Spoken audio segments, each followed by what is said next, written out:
If you've been following the ongoing debate over physical games, you probably heard about something called the PS Blackout.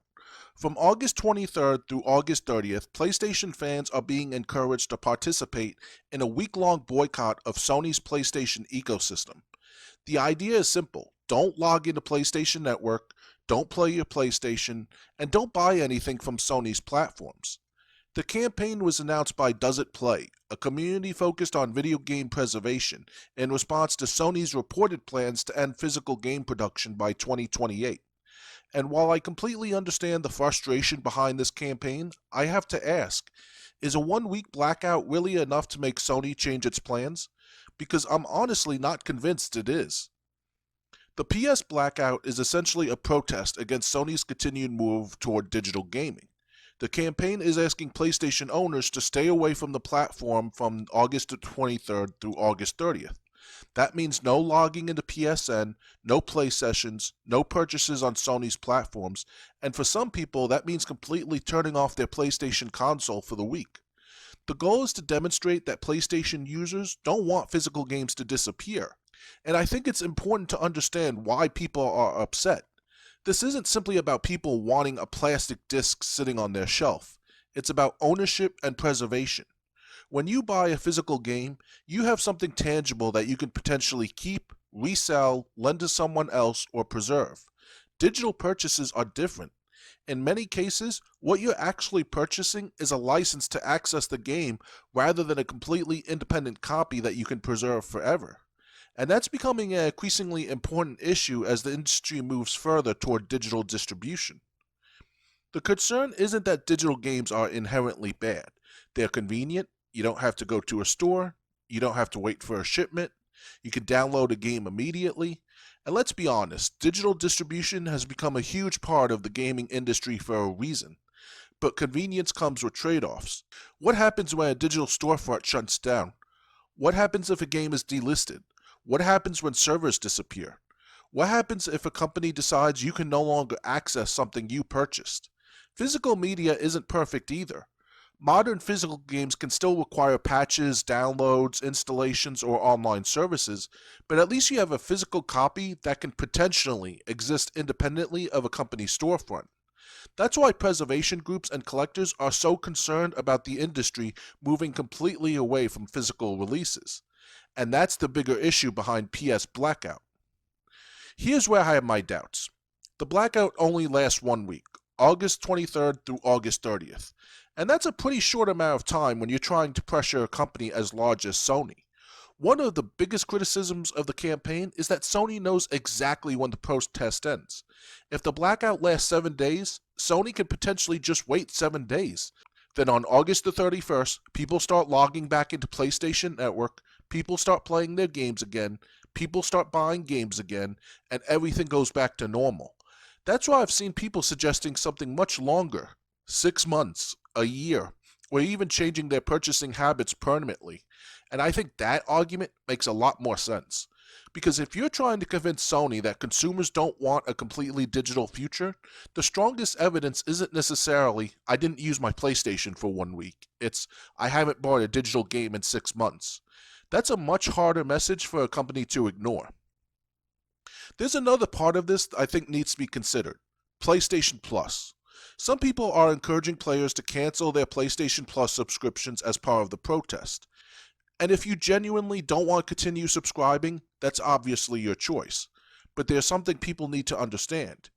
If you've already paid for your PlayStation Plus subscription, canceling it doesn't necessarily mean Sony immediately loses the money you've already given them. If you paid for a year PlayStation Plus and cancel automatic renewal during the blackout, you've already paid for that year. You'll generally continue receiving the service until the period you purchased expires. You're basically telling Sony, don't charge me again. That's different from saying, I'm no longer giving Sony the money I already paid. And that's why I don't think turning off auto renewal for 1 week is going to have some massive immediate financial impact on Sony. If thousands of people cancel their subscriptions but continue using the service for the time they've already paid for, Sony isn't suddenly losing all of that subscription revenue. And this is where I think some people may be overestimating what a 1 week protest can accomplish. Sony obviously tracks PlayStation revenue and subscription numbers, but the company isn't going to look at August 23rd through August 30th and say, wow, PlayStation revenue was down this week. We better abandon our entire digital strategy. Business look at larger trends, monthly performance, quarterly results, annual results, long-term consumer behavior. So even if this blackout produces a noticeable drop in activity, Sony could potentially view it as a temporary event. That's the biggest problem I have with this campaign. It's temporary by design. Personally, I think there's another strategy that could send a stronger message. Instead of telling people don't use your PlayStation for 7 days, tell people keep playing the games you've already purchased, but stop buying digital games. If a game is available physically and digitally, buy the physical version. If there isn't a physical version, consider whether you really need to buy it digitally. Don't pre-order digital games. Don't spend money simply because something is available on the PlayStation Store. That would create a much more sustained message. Because at the end of the day, money talks. If Sony sees that consumers consistently choose physical releases whenever they're available, that's meaningful information. If digital sales continue increasing despite complaints about the disappearance of physical media, Sony has very little financial incentive to reverse course. And that's the uncomfortable reality of this whole debate.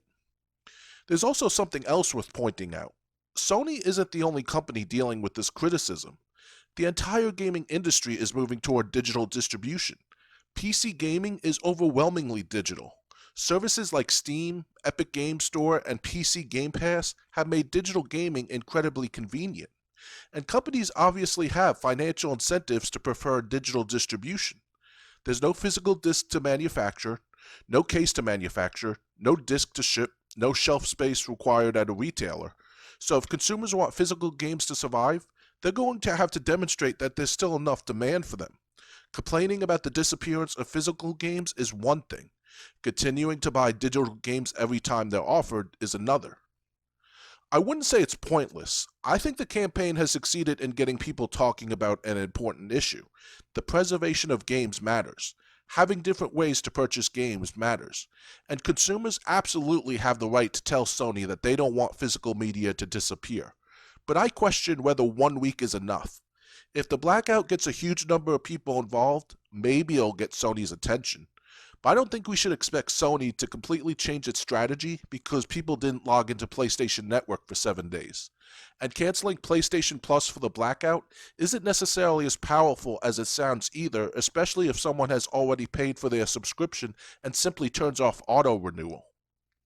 Ultimately, the PlayStation Blackout releases a much bigger question than whether people will turn off their PlayStation for 1 week. The real question is, how much are gamers actually willing to change their spending habits to keep physical games alive? Because if consumers genuinely want physical games to survive, the most powerful thing they can do isn't simply disappear for 7 days. It's to change where their money goes. Buy physical when you can, support publishers that continue offering physical releases, avoid digital purchases when a physical alternative exists, and if you believe a game should be available physically, make that preference known with your wallet. The PlayStation Blackout might be a good way to start the conversation, but if the goal is to actually make Sony reconsider its plans, I think the protest needs to be more than just 1 week, because Sony can wait out a 7-day blackout. What Sony can't easily ignore is a long-term change in how millions of PlayStation owners spend their money.